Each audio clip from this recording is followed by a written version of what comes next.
भास्कर चंद्र Sahu president आंचलिक Balijatra committee फरक आज को 28 वर्ष है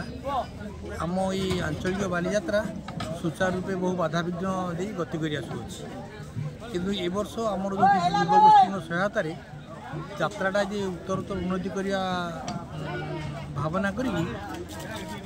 धौली यात्रा धौली सागे आम मीना बजार दोली झूला दोली ये सब किसी अधिक आइटम यात्रा को आसी जहाँकि लोक दृष्टि आकर्षण कर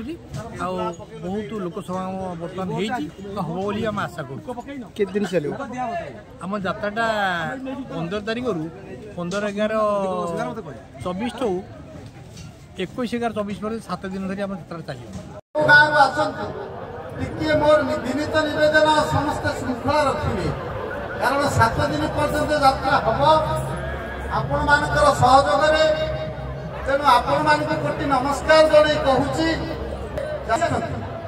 दया करी निजे श्रृंखला रखा सहित अन्य को श्रृंखला शिखेबे भाई ये यात्रा आमर एवं भावेनि ये विप्रवर साहू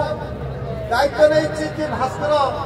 कि सन्यासी कि यात्रा कमिटी कि मायाधर बेहरा